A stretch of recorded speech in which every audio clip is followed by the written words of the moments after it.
Okay, so thanks very much for taking the time to join our webinar this morning. My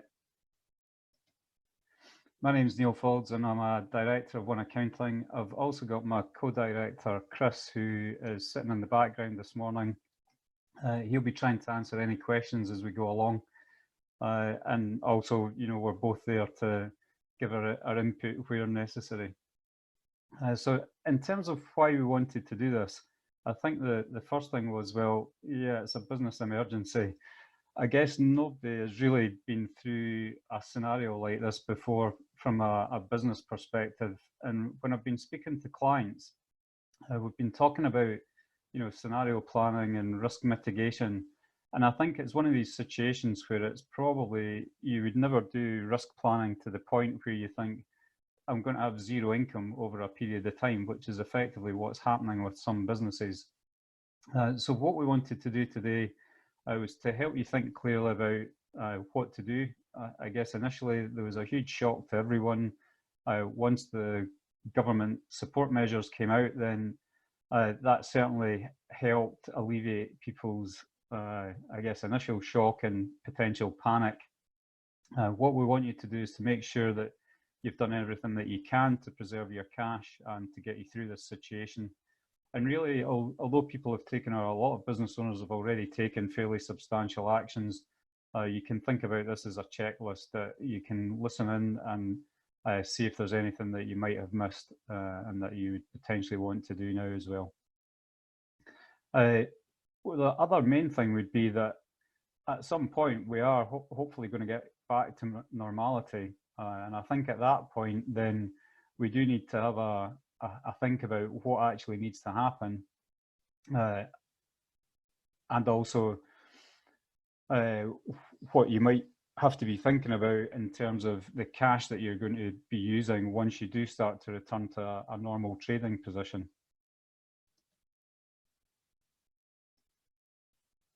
So what we're going to cover today is how long will your cash last? How can you make it last a bit longer? How you should be forecasting your cash? How you keep track of where your cash is going, and how much cash you'll need when your business returns to normal. So I think in normal times, if you think of cash flow a bit like this leaky bucket, and as long as there's more water going in the top, then there's probably not too much concern. And I guess as business owners, we're all a little bit guilty as well of potentially not paying as much attention to the leaks. So over time, there's money gets spent where possibly, we could actually make the saving or take a different decision, which means that there's not as much of that is actually going out of the business. And it's times like these, certainly scenarios where the sort of extreme scenario that we're in just now, that it does make us reevaluate what's actually being spent within the business and whether it's adding value. And that's really what we're trying to get you to think about today. When I was thinking about this, it's almost we've got businesses in three different conditions at the moment. So we've got those who are almost in hibernating.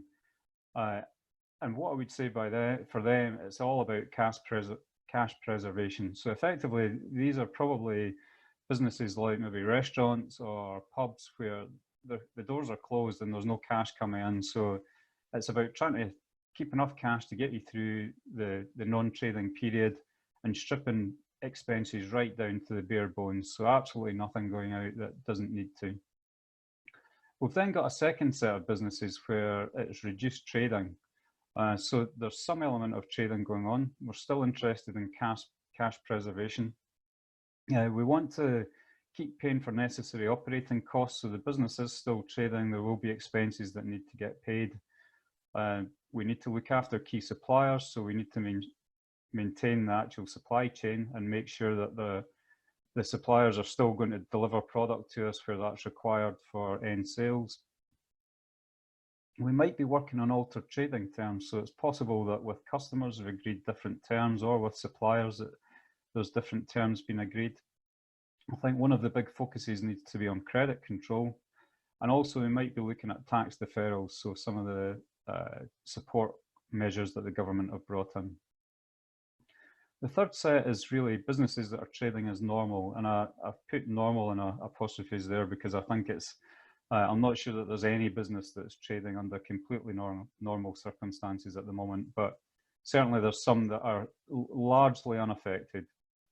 I think for these guys, the thing that you need to be aware of is there a wall coming where, albeit that trading is okay at the moment, the longer it goes on, the more difficult it may become, and the bigger the knock-on effects from other businesses. So just be aware that although things seem okay at the moment, is that going to carry on into the future?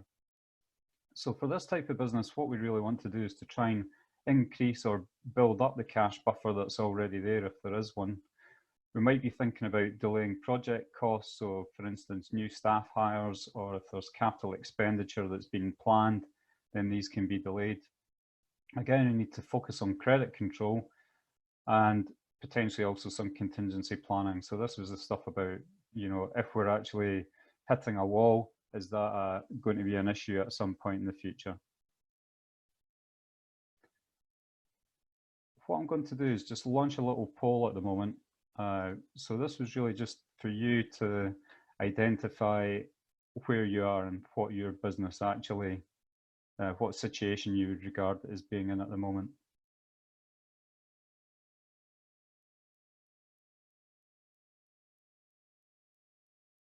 So I've got a few answers coming through here.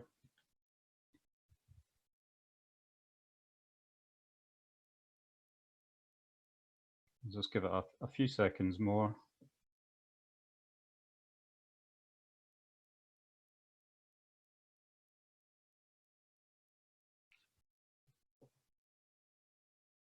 Still a few coming in.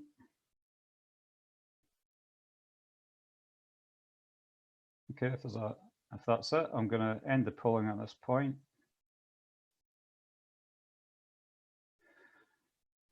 So looking at that, if click on the results here, there's about a third where it's effectively closed and there's no sales being made. We've got half our businesses or so that are on reduced trading, so not normal trading pattern, but getting something out the door at the moment. And as you see, there's a fairly small percentage that would consider themselves to be trading normally at the moment.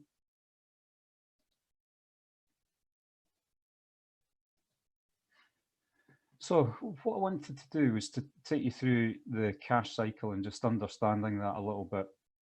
So I guess sometimes when we're speaking to business owners, they can get a bit confused about where profit's recognised and also why that is different from cash, and sometimes substantially different from cash.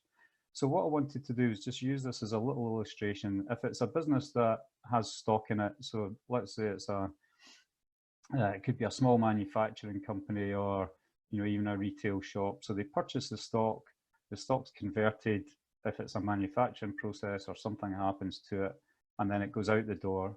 And at that point, you're recognizing the profit.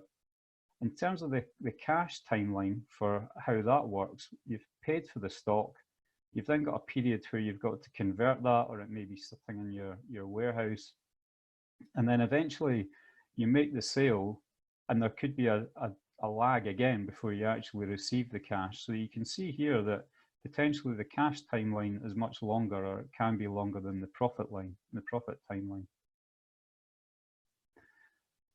Again, in terms of when we're actually looking at your cash cycle, what we're really interested in, so if we take the service business as an option, what we want to do is to try and minimize the period or the days for the cash coming in and maximize the days for the cash going out.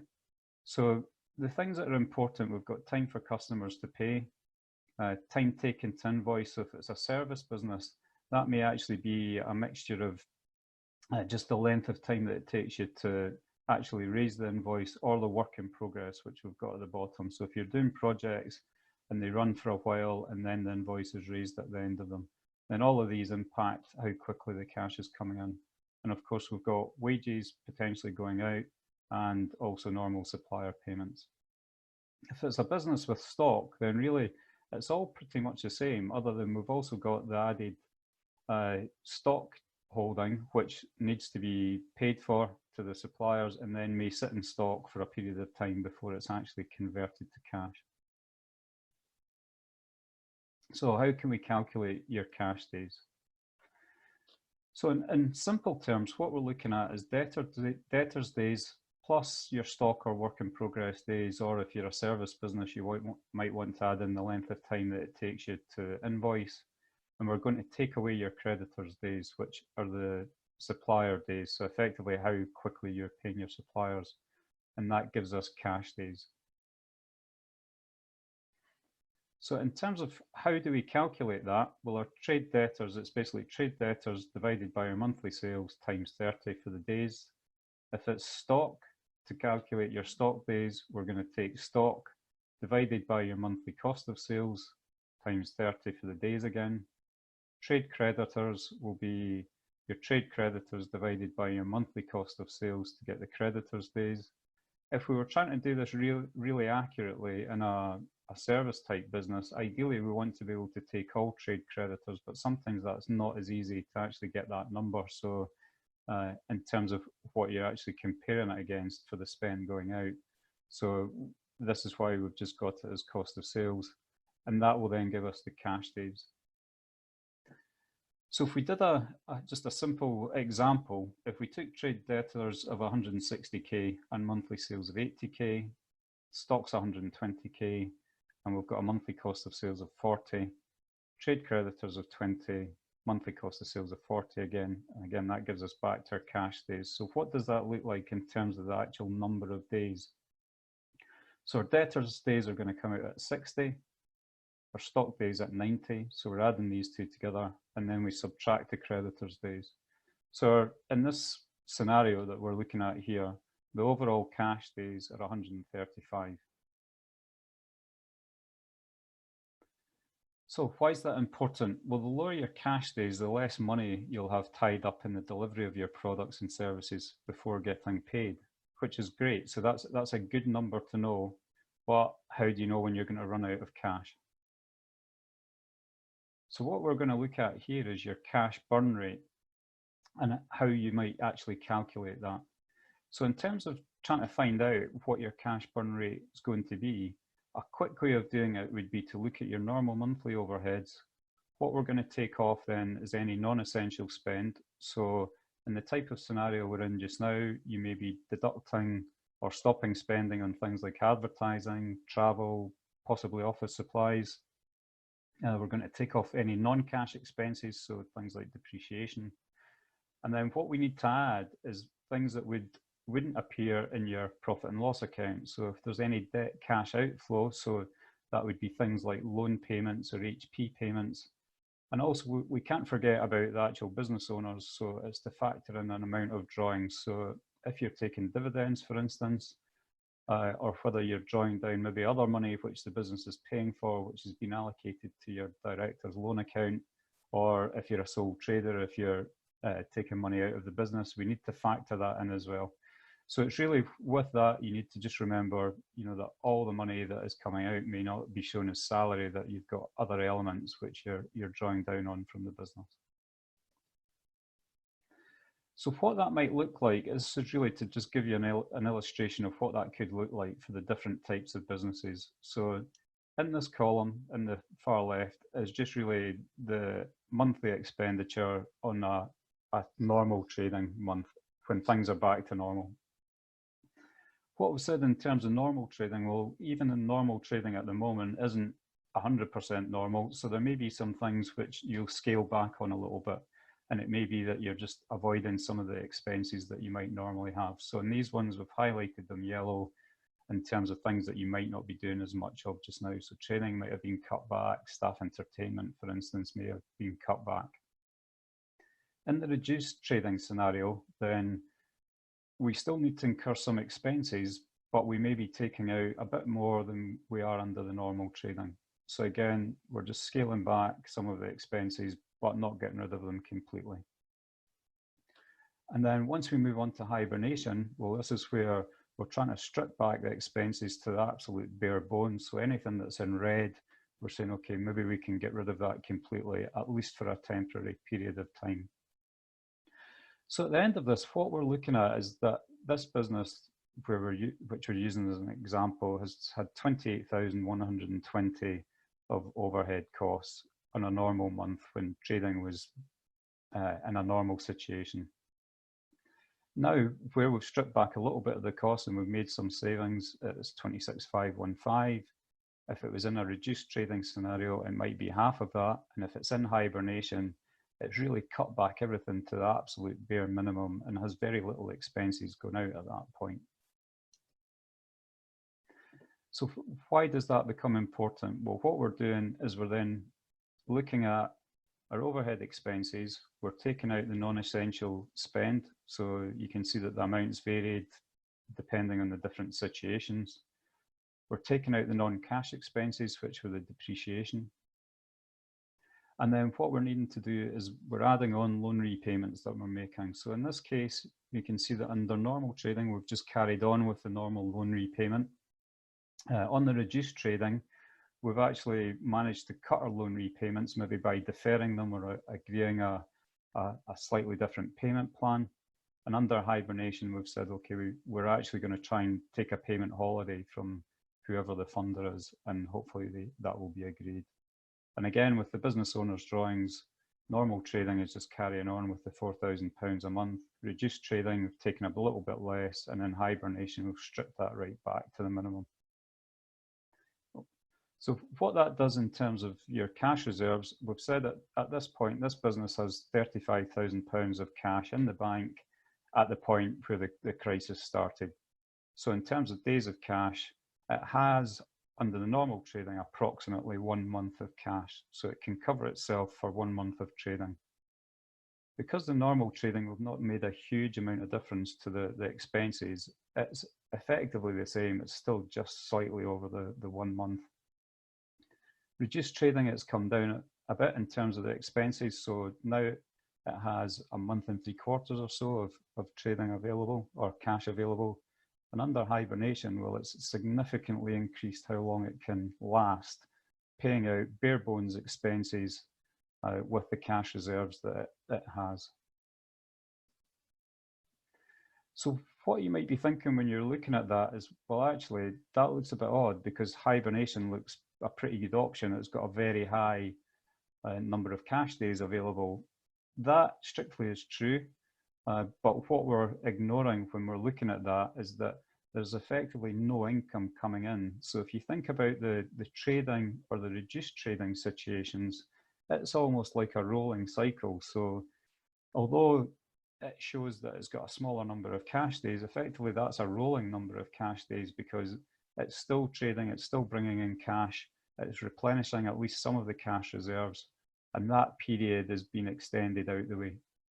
Under hibernation, it's really almost like a timeline to extinction, if you want to think of it that way, where you're going to hit an absolute wall where there's just no cash left at some point. So although that number is much higher at the moment, what we're trying to illustrate is that by looking at your cash burn rate, you can look at the different scenarios. So if you're trading normally just now and you think that you might move into a reduced trading situation, or if you're in reduced trading and you're going to go into hibernation at some point, then you may well be able to extend the period where your cash burn is going to take you to. So in terms of practical steps to reduce your cash burn, so the things that we can do here are looking at things like if you've got rented premises, then can you negotiate a reduced rent or a rent deferral with your landlord? So with this, it's all about trying to extend the period that your cash is going to last for. Particularly if you've got a rent deposit in place with your landlord already, then that would be quite a good bit of leverage to go to them and ask for that extended period because they're already effectively holding some coverage against that. If you've got debt payments, so for instance, if you have loans or if you have HP, for instance, then it would be worthwhile going to the funder and asking if you can get a repayment holiday. So it may be that they will let you either carry on paying the interest over a period of time, or they may give you a complete repayment holiday to say, well, okay, we'll reschedule the debt over the next 3 months, for instance. You won't need to pay anything, but it'll be added on as an extended period at the end.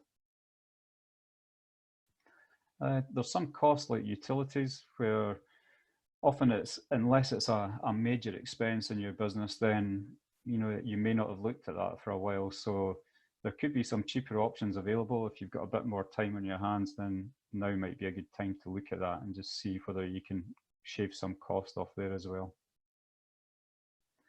If you've got stock, then can you return excess to suppliers? So it won't necessarily save you cash, but it may save some cash having to be paid out.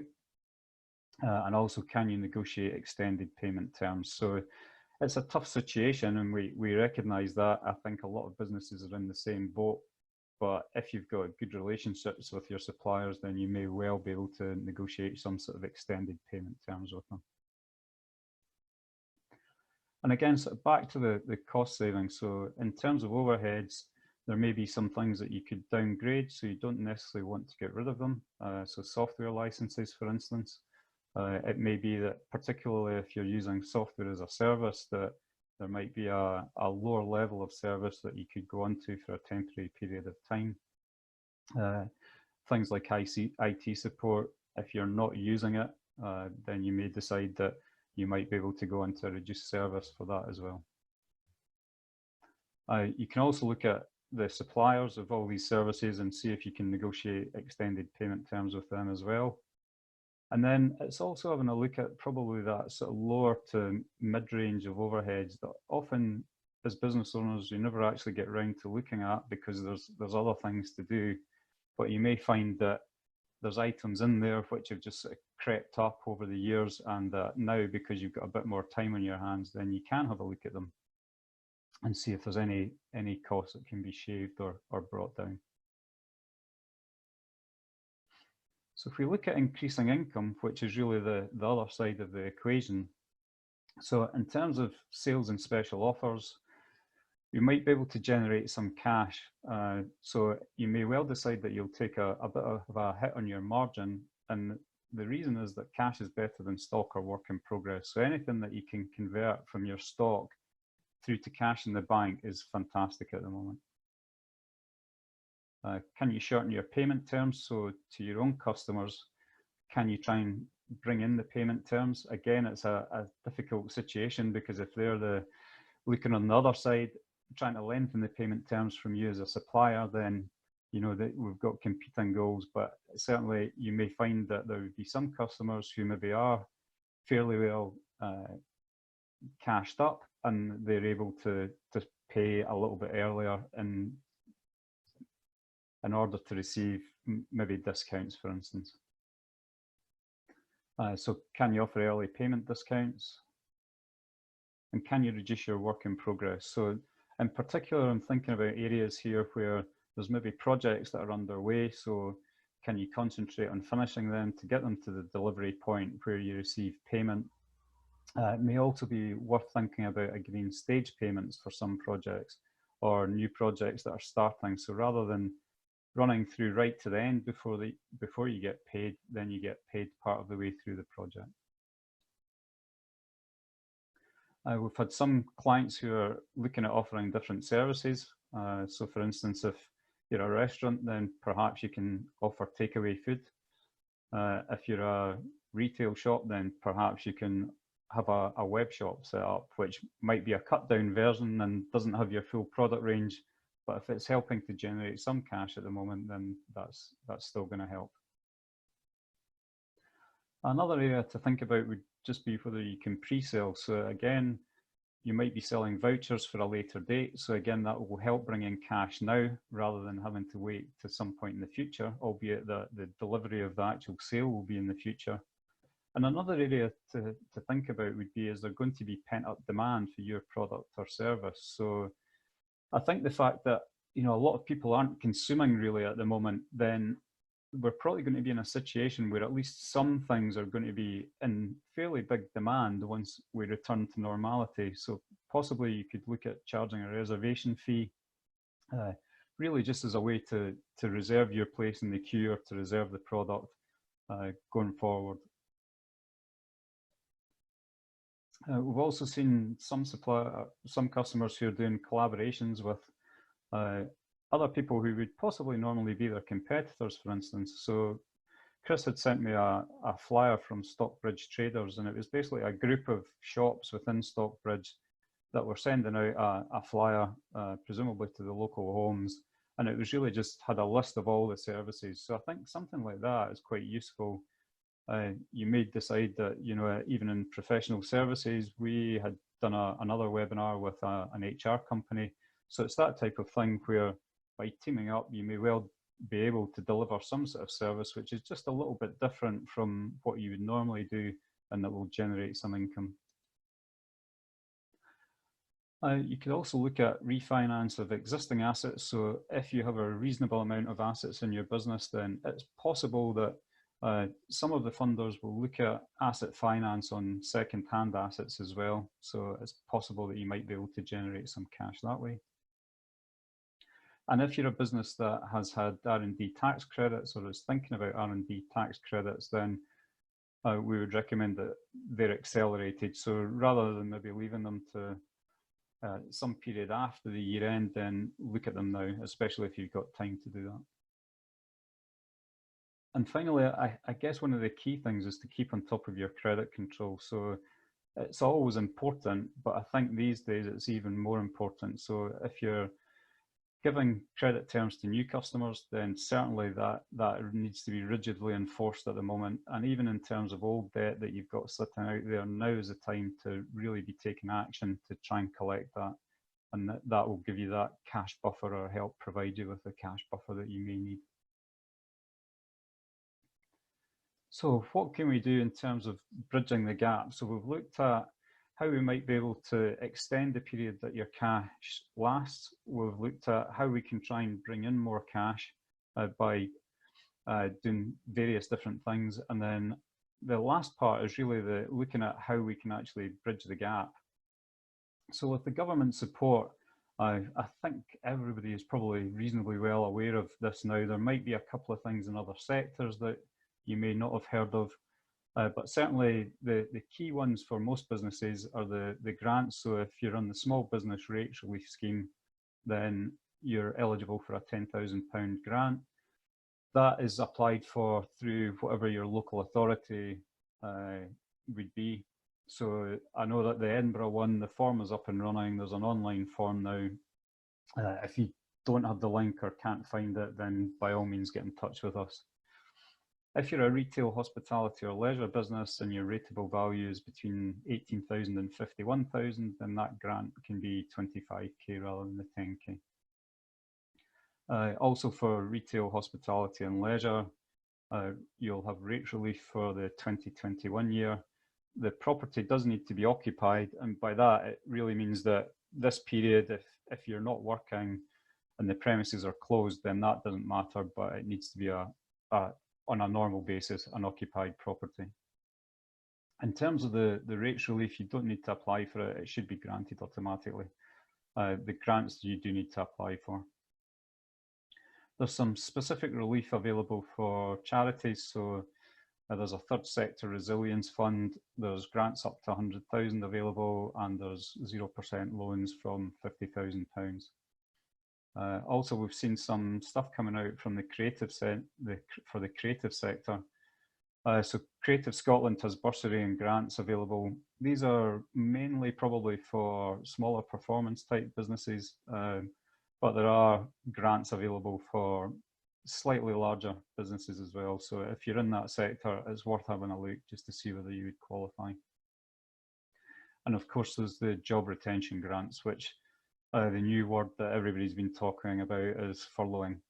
So we have a YouTube video that we did last week on the back of a webinar that we'd done, and that has some useful information in it about the furloughing scheme. One thing that I've slipped in here actually this morning, so the information came out over the weekend. So in terms of the company directors, everybody has been asking, can a company director be furloughed? So this information was correct as of the 4th of April. So up until then, there'd been lots of speculation over whether a director could be furloughed or not, but very little in the way of concrete guidance from the government. So now we do have that, and yes, a director can be furloughed for the salary element. I've highlighted the key things here. So salaried company directors are eligible to be furloughed and receive support through the scheme.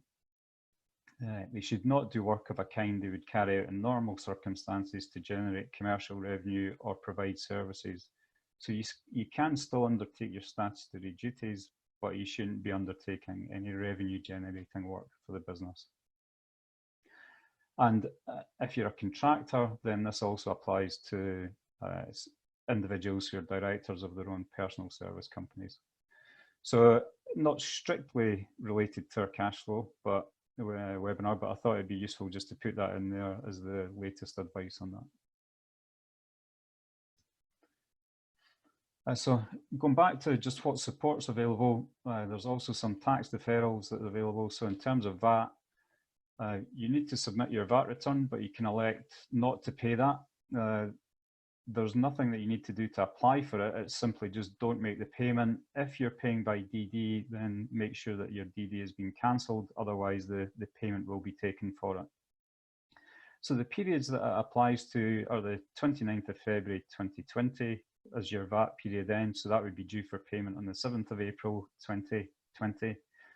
Your 31st of March period due for payment on the 7th by the 7th of May 2020, and the 30th of April one due for payment by the 7th of June 2020. One thing to bear in mind with that is that the VAT which you defer will be due to be paid by the 31st of March 2021. And I'll come on, I've got a slide later on which is really just to make you think about how you'll eventually be able to cover that payment. If you have PAYE, then there's a support helpline specifically for time to pay arrangements, which HMRC have set up for coronavirus or the COVID-19 support. So the number is here, it's 0800 024 12222. And the same would apply for corporation tax.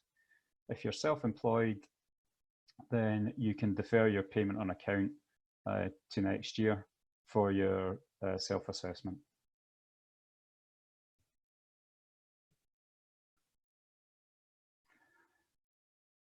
There's further backing available through the coronavirus business interruption scheme. So again, there's been quite a lot of press about this, so you may have heard it, and again, it's been changing slightly as the scheme's been issued and then becomes a bit more refined. But there's loans up to £5 million available, or it can be a combination of loan, overdraft, invoice finance, asset finance.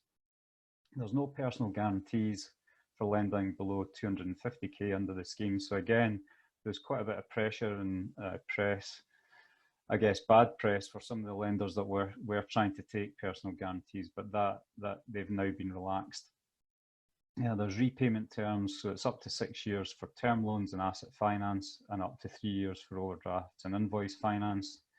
The government is effectively paying any of the arrangement fees for the loans and the first year of interest. So you, if you decide to do it, will still be liable for the capital repayments, but effectively you're getting a repayment holiday on interest for the first year. The actual funders aren't allowed to take security of your private residence or your primary private residence under the scheme. And there's also been a little bit more of a relaxation where, although you might have had difficulty accessing the scheme or potentially wouldn't have been eligible under it, these conditions should be getting relaxed. So it should be open to more businesses now. So the sting in the tail, I guess, is that you need to have a borrowing proposal which the lender would consider viable, were it not for the current pandemic. In terms of what we can offer, we have a funding page on our website. We partner with a business called Capitalize, which is almost like a sort of whole of market search for funding. And the links here. So by all means, you can go on, you can do answer a few questions, and it will start to bring back some searches on what is the most appropriate funding for you. The other thing that I would like to mention, which I haven't put on any of the slides here, but I guess the The potential sting in the tail of a lot of this, where nobody's really mentioned it, is for the grant funding and the job retention support. It will be treated as taxable income. So you just need to be aware that at some point in the future, that is going to go into your tax return as additional income and will be subject to corporation tax or income tax if you're a sole trader.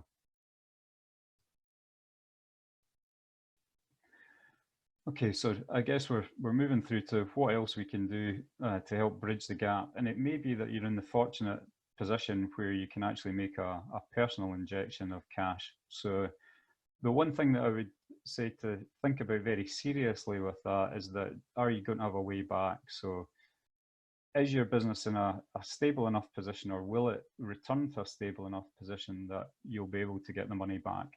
If it's been teetering along on the brink a little bit, and this has been, you know, a bit of a shock, which you're not sure whether you're going to get through or not, then I would ask you to question, is it just putting good money after bad, in which case it may not be a good strategy. Things that you could think about if you're trying to liquidate some funds or to have funds available to inject into the business would be investments. So you may have some investments that you could sell, but think about the CGT implications, the capital gains tax implications for these. Possibly you'll have money in offset mortgages, so the interest rates are extremely low at the moment. So for all intents and purposes, unless you're on a fixed rate mortgage, if you're on a tracker rate, then the mortgage rates are pretty close, or probably as close as they're ever going to be to being 0% interest. You may have some surplus cash available. If you have pension funds, then depending on your age, you may be able to access some money from your pension fund.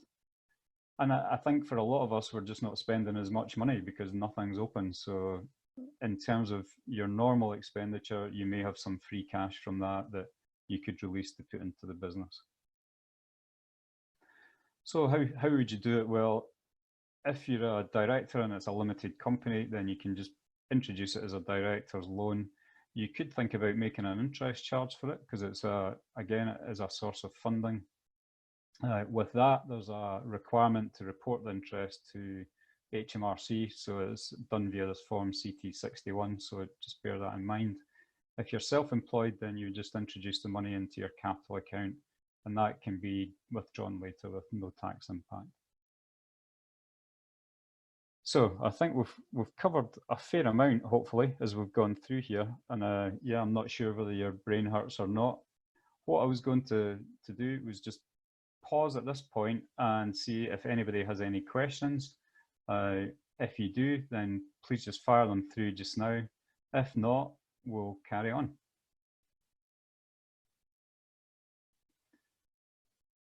I'm just having a quick look just to see if there's anything that's coming through.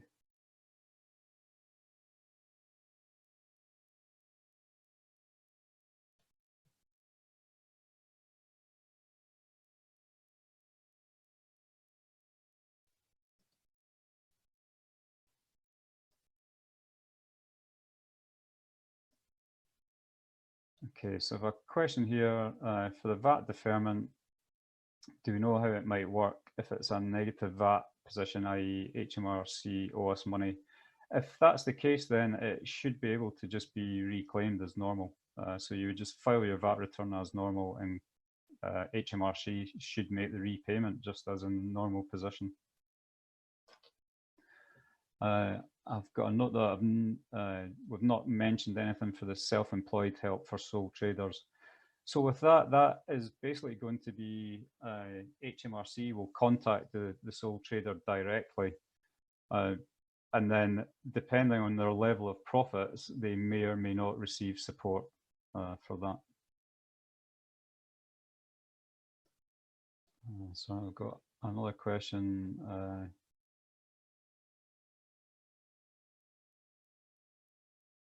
Okay, so yeah, this one's quite, I guess, a good warning to everybody. So not so much a question, but we were broken into last week and the police said it was an all-time high for businesses. So be careful if you're leaving your premises for an extended period. I think that is very true. In terms of that, What I would also say is, and if you have business insurance, then just make sure that your insurance is aware if your premises are going to be unattended or possibly closed for an extended period. So I know that the insurers have been asked to effectively take a more lenient view of things than they possibly normally would with that. But it would be worth just making sure that they are aware if your premises are closed. I have another, will One Accounting help prepare the loan application? So if there's loan applications that you want to make, then yes, certainly we can help you with that. It's likely that whoever the lender is will be asking for the same type of information that they would normally do. So they'll want to have management accounts, they'll possibly want to have year-end accounts. So just be prepared for that, that it's not a case of you can rock up and you're going to get some money. You will have to go through the normal processes.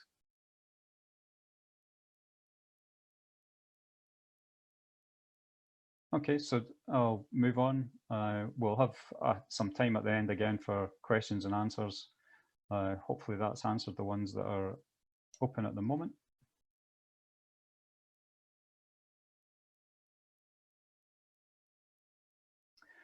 So what we want to do is just look at how you can forecast your cash. So what are the key things that you need to do? Well, keep it simple.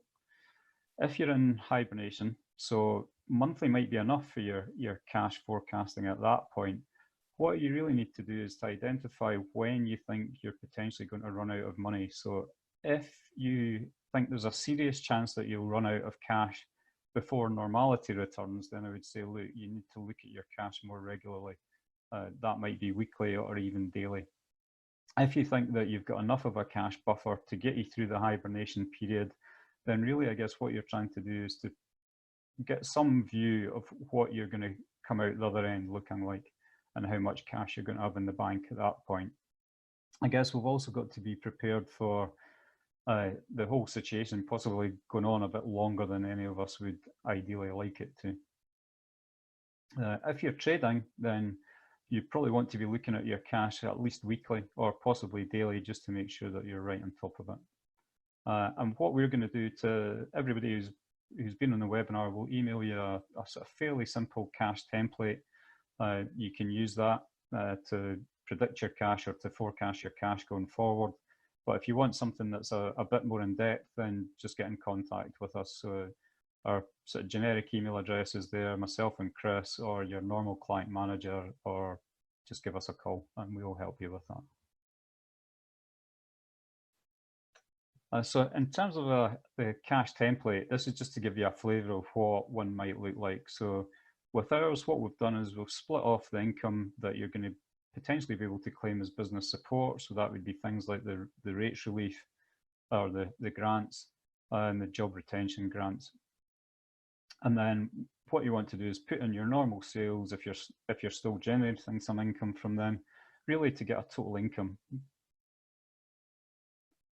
And then again, we've got a list of outgoings. So we've put the sort of typical ones that businesses would be spending in here. There's some areas for spares or adding your own. Just don't forget to add in any loan repayments that you may have or any debt repayments. And what this will give you is then a total outgoings, and you'll be able to see what your net cash inflow or outflow is. That would then just be added to your starting opening cash balance to get an overall closing balance through the individual periods that you're looking at. What we've done in our model is we've put a forecast column and an actual column, so you can do the bit of work up front, put the forecast in place so that you get a view of how it's actually looking. And then if you want to use your spreadsheet or the spreadsheet, you can just plug in the actual numbers each day or each week or each month, and then that'll give you a view of how you're doing against the forecast that you've put together. So in terms of tracking your cash, I guess we talked about this sort of leaky bucket earlier on, and hopefully we've given you some ideas to try and slow down the amount of cash that's going out the other end. Possibly you've still got some water going into the bucket or cash going into the bucket, and that you're in a better position to actually maintain that cash going through the coronavirus period.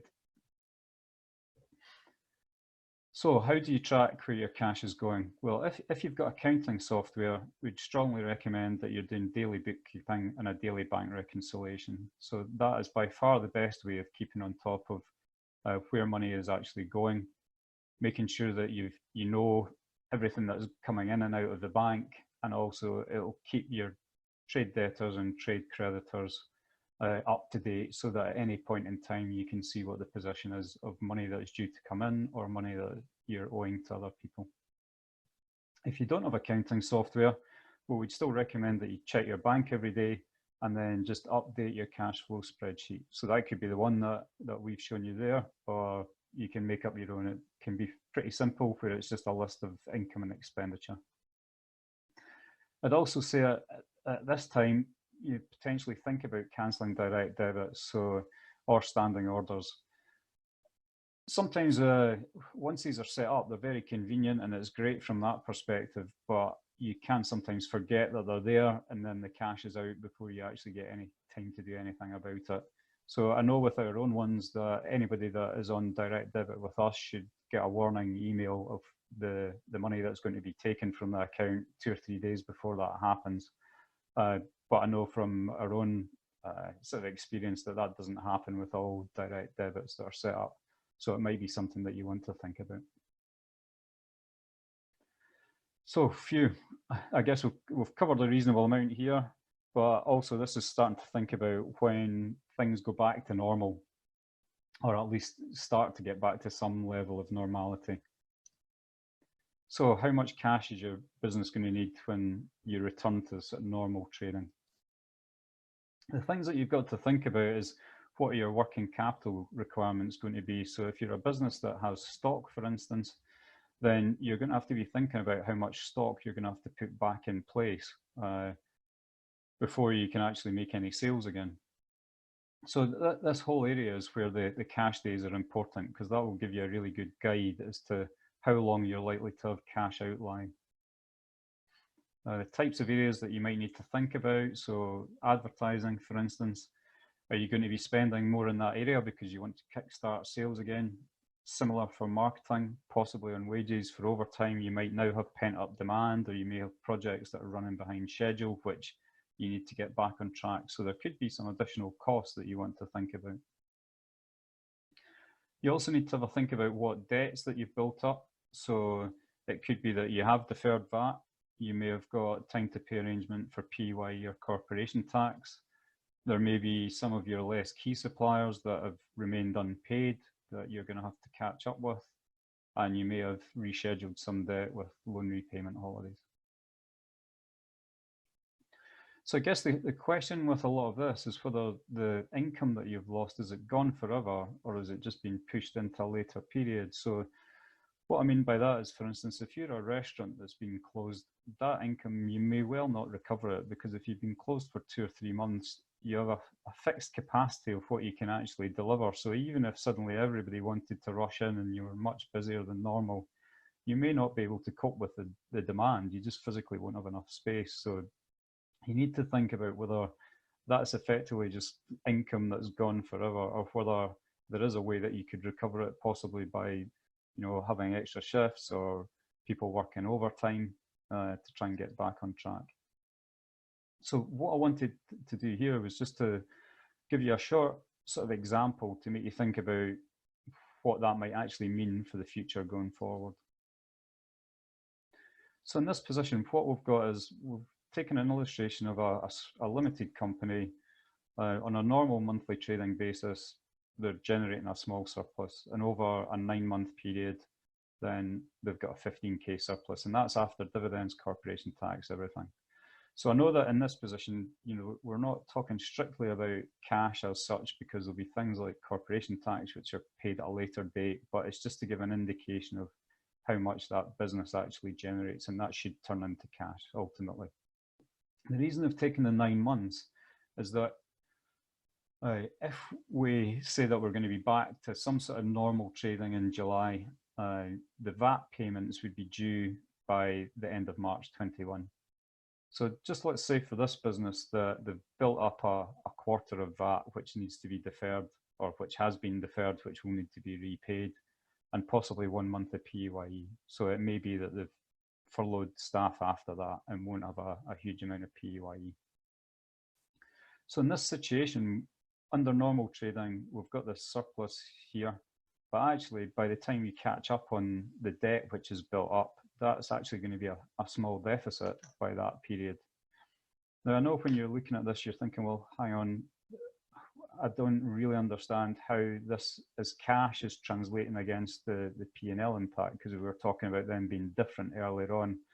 So the way to think about this is that in theory, you would have built up some of that cash from your VAT and PAYE. That should have been sitting in the bank. But if you've not been trading, effectively that has probably gone to cover some of your expenses during the period where there's been zero trade or reduced trade coming in. So if we look at this situation where, okay, what does that mean if you need to generate enough of a surplus and ultimately cash, which is going to cover these debts over that 9-month period? Then if the sales increase slightly, or we could do a combination of increasing sales and increasing the gross profit from 30%, then we can get back to a position where there's a slight surplus being generated. If you look at this third column, what that's really shown is that, okay, the normal trading position was a surplus of 15k in that 9-month period. If you want to get back to that position where you've still generated that surplus and paid off the debt that's accrued up, or the money that you've spent on expenses where you've had no income coming in, then really you've got to substantially increase the sales, or do a combination of increasing sales and increasing gross profit. So I've just purely done it on sales. But again, it's just to make you think about, okay, we've got a potentially a trading period coming up where we're going to have to be generating probably slightly higher surpluses than we normally would have if we want to be able to recover the trading position for the year. So what to do? Well, act now. So do your cash flow forecast if you haven't done one already. Be monitoring your cash daily, but don't panic. If you like what we've been doing, we'd love to get a positive review from you on Google. That's really helpful for us when people are searching for accountants. And of course, we're here to support you. So by all means, get in touch with us. The normal telephone number is still active. Your client managers will still be available through email or telephone. So yeah, please get in touch. If there's any questions, then, you know, we've got a few minutes before the hour's up. So by all means, just fire away again. If not, then thank you for attending, and I hope it's been useful.